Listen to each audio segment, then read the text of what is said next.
one of the things that it's in my mind these days is, Cisco purpose is the inclusive future for all, right? And with AI, this is one of the things that probably resonates the most, right? Because you have seen the development of large language models, particularly coming from the US and China.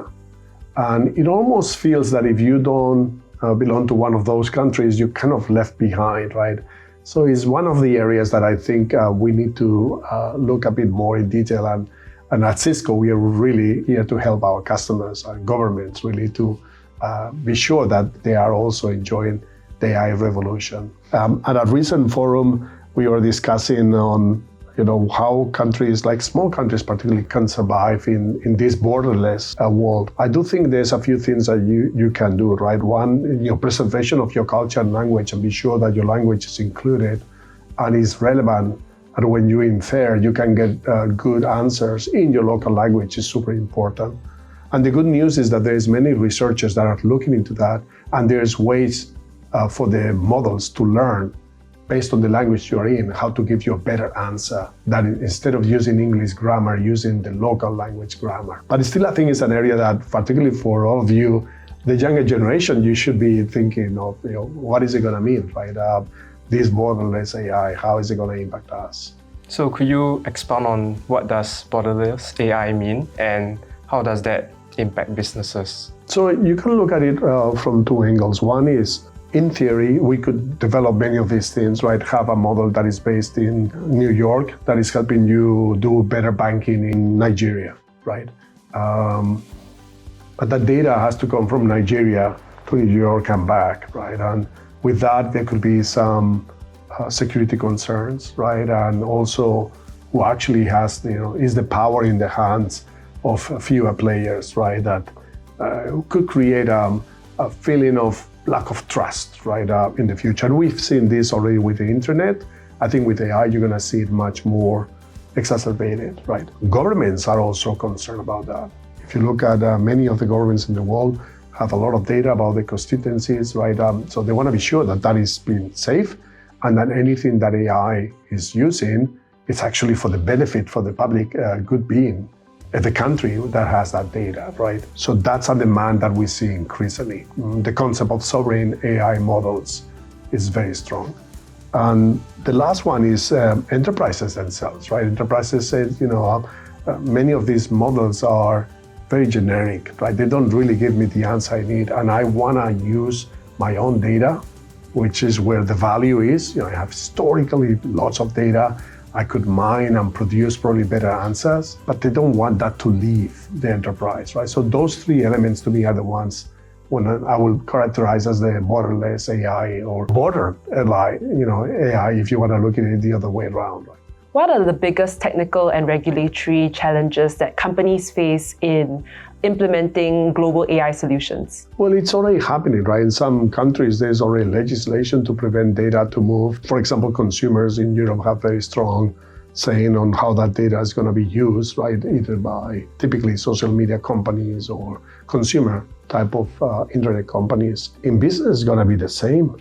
I will not want my data to flow elsewhere that I don't know how is it going to be combined with whose data, and then how is that data going to be used for somebody else's purposes, right? So being able to track your data and to actually really encrypt it and protect it, I don't think it is a critical need. This is what we hear it from many of our customers, right? And that's why I say, right, before you jump into the AI train, be sure that you're ready. First of all, your data is useful and is prepared.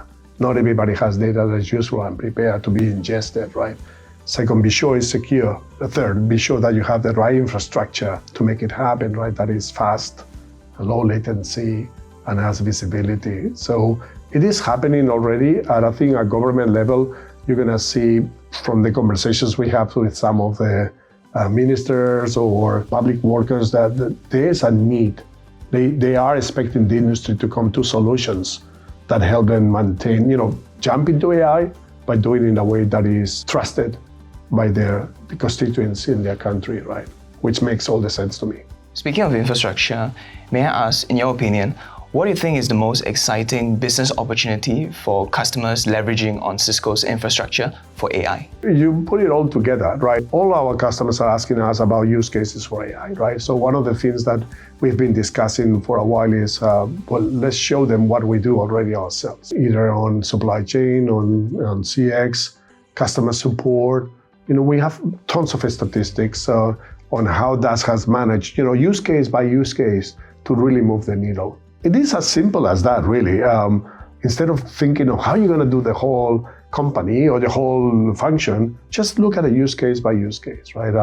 Early on, when we are doing the internet transition, I remember at Cisco, right? I joined at that time, the late 90s, early 2000s, we were talking about, for example, how Cisco was capable, you're going to laugh at this, to have the employee directory online. Most companies at the time, believe it or not, have books, and it had to be updated every single time there was a new employee coming, or every month. Imagine the waste in print, right? So people will see how we were doing that and how you could find employees, and how you can find organizational structures. Click. This was early 2000s, revolutionary. So I'm joking, right? My point is that small things, and we had like another 50 of those use cases, right? We were capable of, at the time in the early 2000s, to close our books in hours. For most companies, they would take 2 weeks to close the books in the finance side. The reason is we had all the data online, right? And we were operating like a digital business. So customers really want to know, particularly when you talk with the executive buyer, the line of business buyer, they want to know, what is this going to do for me? And if we don't speak that language, we will not be able to gain their trust. Now, so Cisco, answering your question, must speak the language, and I think we speak the language because we walk the talk first, right? We have to be very open about how we use our own technology ourselves, right, to extract value. And then on the infrastructure, to me, is we are the player that can basically cover everything, right? We work with GPU vendors.